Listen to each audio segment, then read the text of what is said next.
Bem-vindos à nossa conversa de hoje. Vamos explorar um momento, de virada total na história ocidental, a Reforma Protestante lá no século XVI. Exato. E o nosso foco vai ser naquelas grandes questões teológicas, sabe? Aquelas que realmente dividiram a cristandade. Isso, tipo a autoridade da Bíblia, a justificação pela fé. E também, claro, como é que a Igreja Católica respondeu a tudo isso, né? A gente tem um material bem interessante para guiar nossa conversa. São artigos que comparam visões diferentes, até criticam. Sim, e também resumos históricos sobre figuras-chave, como Lutero, e momentos como as 95 teses, sabe? E até verbetes de enciclopédia sobre os tais 5 solas, Concílio de Trento. E a história dos textos bíblicos em si, que é fascinante. A ideia aqui é tentar entender os argumentos centrais, né?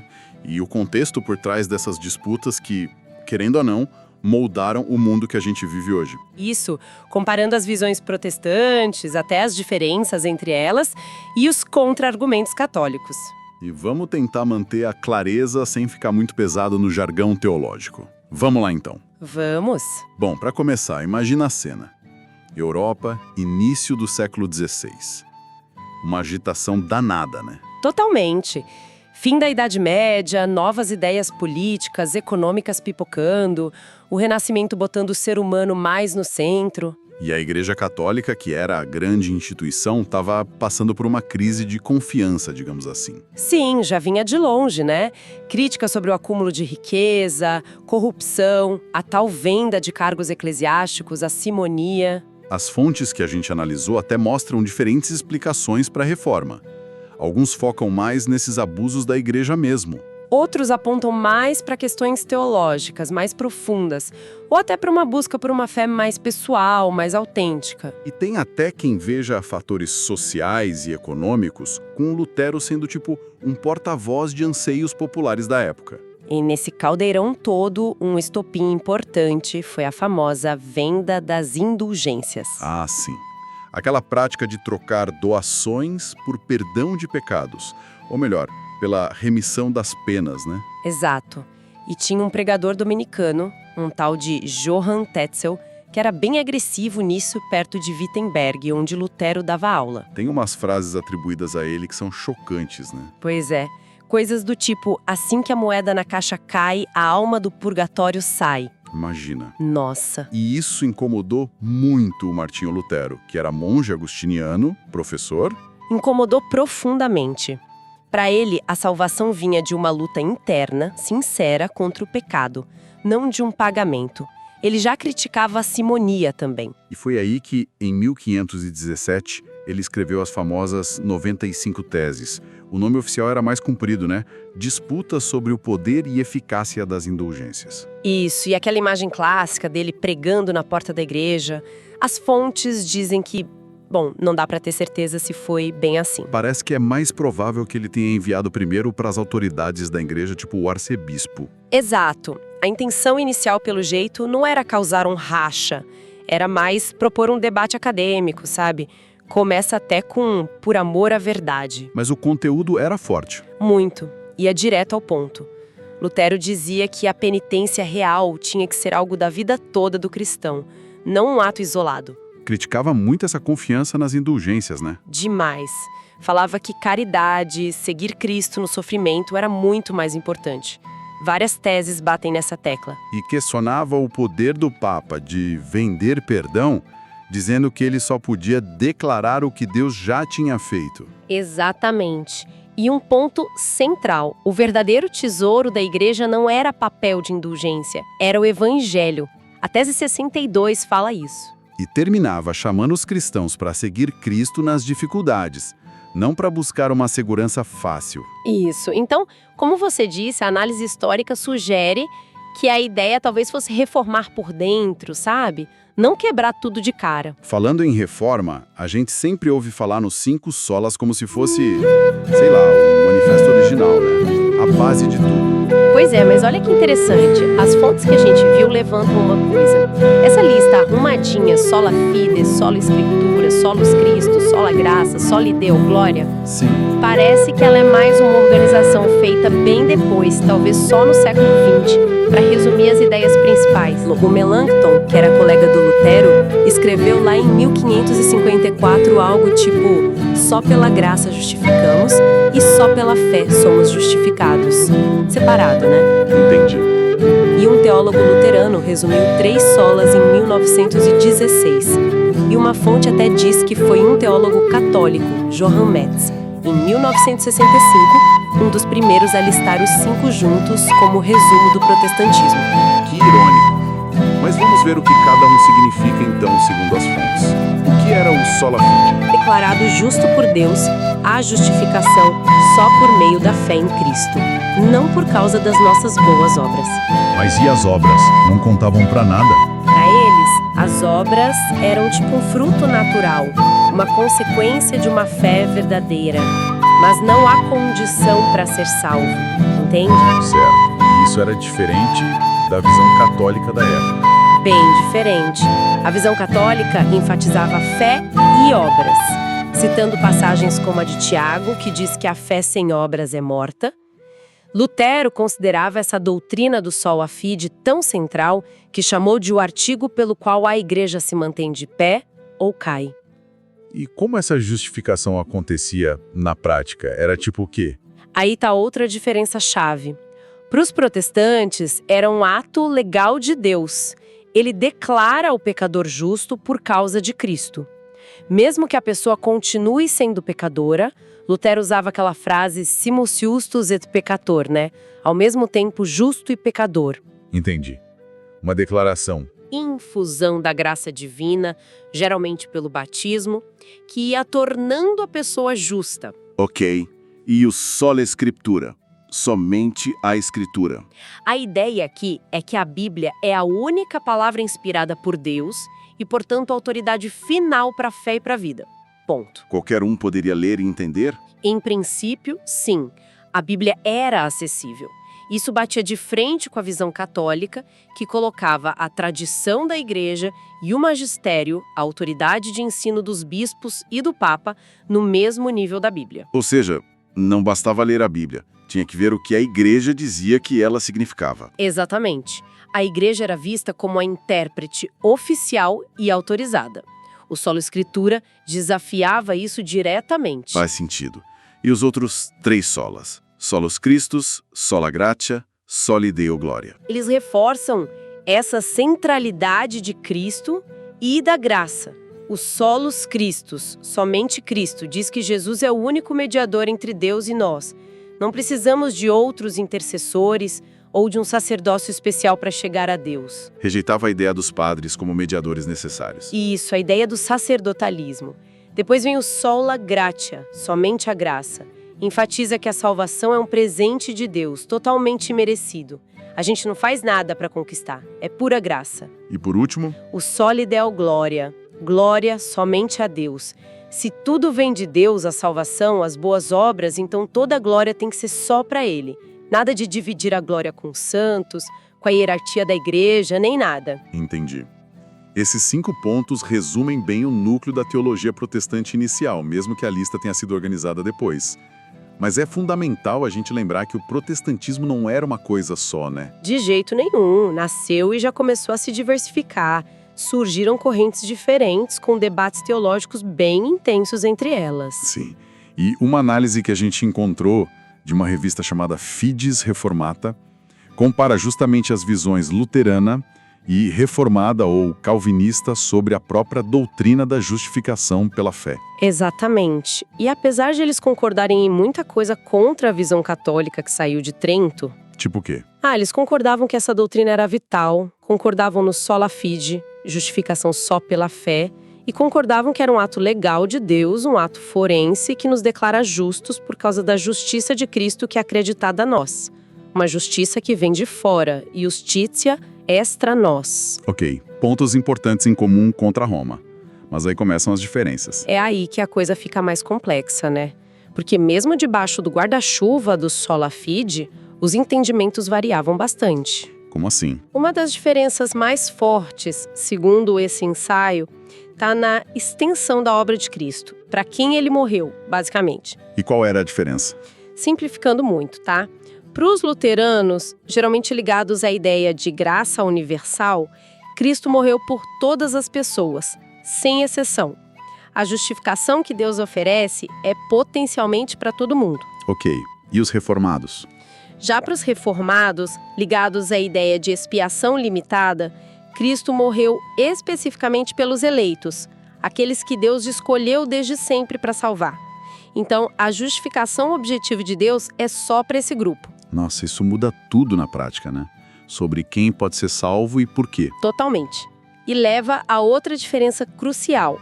Como se liga a justificação objetiva, o que Cristo fez por todos ou pelos eleitos na cruz, com a subjetiva, a pessoa sendo salva individualmente. Como assim? Explica melhor. Para os luteranos, mesmo que Cristo tenha morrido por todos, a salvação pessoal ainda depende da fé de cada um. A pessoa pode aceitar ou rejeitar essa oferta que está lá, pronta.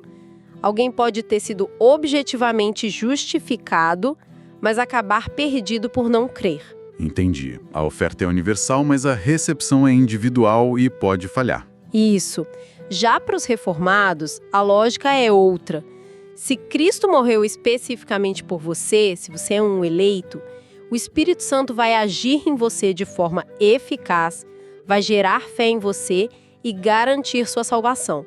A aplicação da obra de Cristo não falha para quem ela foi destinada. Ah, então para eles a coisa é mais garantida, para os eleitos. Exato. A ação do Espírito é vista como soberana e irresistível para os eleitos. Isso se conecta com a ordem da salvação, a tal Ordo Salutis. Que seria? Resumidamente, na visão reformada, geralmente se pensa que a regeneração, o Espírito dando vida nova, vem antes da fé. E é ela que capacita a pessoa a crer. A fé é um dom, resultado da regeneração. E na luterana? A relação é vista de forma um pouco diferente, muitas vezes com a fé justificadora vindo primeiro ou junto com a regeneração, e frequentemente ligada à ação do Espírito através da palavra e dos sacramentos, como o batismo. Uau, bem complexo. Mostra que, mesmo concordando no sola fide, o como isso acontece era bem diferente. Muito diferente. E essas diferenças teológicas tiveram consequências práticas enormes na história das igrejas. Com certeza. Bom, e diante dessa explosão toda de novas ideias, desse rompimento do Lutero e de outros, como foi a reação oficial da Igreja Católica? A reação foi forte e organizada. É o que a gente chama de contra-reforma. E o grande marco disso foi o Concílio de Trento. Aquele que durou um tempão, né? Durou muito. Foi em várias fases, entre 1545 e 1563. Os objetivos eram bem claros. Primeiro, condenar as doutrinas protestantes que eles viam como heresia. Certo. Reafirmar o que era católico. Exato. Reafirmar e esclarecer a doutrina católica. E segundo, promover reformas internas na própria igreja, porque eles sabiam que havia problemas. E o que saiu de Trento, assim, de mais importante? Olha, do ponto de vista da doutrina, foi uma reafirmação geral de posições que os protestantes estavam contestando. Tipo? Confirmaram a necessidade da fé e das obras para a salvação, negando o sola fide. Reafirmaram os 7 sacramentos, especialmente a transubstanciação na Eucaristia. Aquela ideia de que o pão e o vinho se tornam corpo e sangue de Cristo, né? Isso. Também reafirmaram a autoridade igual da tradição e da Escritura, definindo a Vulgata Latina como a versão oficial da Bíblia. Ou seja, uma resposta direta ao sola Escritura. Diretíssima. E continuaram. Reafirmaram o culto aos santos, relíquias, o celibato dos padres, a hierarquia da igreja com o Papa no topo, o valor das indulgências. Embora tenham condenado os abusos na venda, a prática em si foi mantida. Foi uma rejeição bem clara a muitos dos solas, então. Ponto a ponto, praticamente. E no lado da disciplina interna também tomaram decisões importantes. O que fizeram? Determinaram a criação de seminários para formar melhor os padres, criaram o famoso Index, o índice de livros proibidos. Ah, sim, para controlar o que as pessoas liam. Exato. Publicaram o Catecismo Oficial, o Catecismo Romano e reorganizaram a Inquisição. Foi um esforço gigantesco para reorganizar a casa e combater o avanço protestante. Vamos focar um pouquinho mais nesse confronto direto com sola scriptura. A gente viu um artigo de fonte católica, da Gaudium Press, que detalha os argumentos contra esse princípio. Quais são eles? Basicamente, o artigo dá 3 razões principais para rejeitar somente a Escritura, do ponto de vista católico. Qual a primeira? A primeira é que, segundo eles, a própria Bíblia não ensinaria o sola Escritura. Como assim? O argumento é, beleza, a Bíblia fala da importância e da inspiração da Escritura, tipo lá em 2 Timóteos 3,16, mas nenhuma passagem diz que ela é a única fonte de autoridade. Pelo contrário, eles citam outras passagens. Quais? Como 2 Tessalonicenses 2,15, que Paulo fala para guardar as tradições ensinadas, seja por palavra, seja por epístola nossa, ou 1 Timóteo 3,15, que chama a igreja de coluna e sustentáculo da verdade. Para eles, isso mostra que a igreja e a tradição oral também têm autoridade divina. Entendi o ponto. E o segundo argumento? Esse toca num ponto histórico, né? Sim, esse é bem interessante. Ele pergunta: como sola Escritura explica a própria existência da Bíblia? Tipo, de onde ela veio? Quem decidiu quais livros entravam no cano e quais não? Boa pergunta. Qual a resposta católica? A resposta é que foi a própria Igreja Católica, guiada pelo Espírito Santo e baseada na tradição apostólica, que discerniu e definiu o cânon lá nos primeiros séculos. Ah, então a Bíblia, como a gente conhece, seria um produto da tradição e da autoridade da igreja? Exatamente. As mesmas coisas que o princípio do sola Escritura quer diminuir ou rejeitar como autoridade final. É um argumento sobre a origem do próprio livro, que é tido como única autoridade. Faz pensar. E o terceiro argumento? O terceiro é mais pragmático, digamos assim. O sola Escritura levaria à divisão e ao caos na interpretação. Por quê? A lógica é, se a Bíblia é a única regra e cada um pode interpretar do seu jeito, como é que a gente resolve as discordâncias? O resultado inevitável, para eles, é essa fragmentação do cristianismo em milhares de denominações, cada uma achando que tem a interpretação certa. Algo que a própria Bíblia condenaria, como as divisões em Corinto. E qual seria a solução católica para isso? A autoridade do magistério da Igreja. Os bispos, em comunhão com o Papa, teriam o dom dado por Deus para interpretar corretamente a palavra, que está na Escritura e na tradição, mantendo a unidade da fé. Uau, que mergulho intenso mesmo. Então, recapitulando um pouco, a gente viu o estopim com Lutero, as indulgências. Os princípios que buscaram definir a fé protestante nos solas, lembrando sempre que a lista organizada veio depois. As divisões profundas que surgiram logo de cara dentro do próprio movimento protestante, como entre luteranos e reformados sobre a justificação. E a resposta forte, articulada, da Igreja Católica no Concílio de Trento, reafirmando suas doutrinas e criticando pilares protestantes como o sola Escritura. Fica muito claro que essas discussões lá do século XVI tocaram em pontos nevrálgicos da fé cristã. Sem dúvida. Questões sobre onde está a autoridade final. É só a Escritura? É a tradição? É a Igreja? Como a gente é salvo? É só fé? Fé e obras? Só graça? Qual o papel da Igreja nisso tudo? São perguntas que ecoam até hoje, e continuam definindo em grande parte as diferenças entre as tradições cristãs. Exatamente. E só para deixar uma última reflexão, pegando um gancho nesse último ponto da resposta católica, Pois não. a gente viu como a interpretação de textos e da história levou a sistemas teológicos tão diferentes. E aquele argumento católico sobre a formação do cânon bíblico levanta uma questão interessante para a própria lógica do sola Escritura. Que seria? Se a própria definição de quais livros compõem a Escritura, que para o sola Escritura é a única autoridade, dependeu historicamente de decisões da Igreja primitiva, baseadas numa tradição sobre quais textos eram inspirados, como fica essa dependência histórica dentro de um princípio que busca justamente minimizar ou rejeitar a autoridade dessa mesma tradição e igreja? É uma tensão interessante.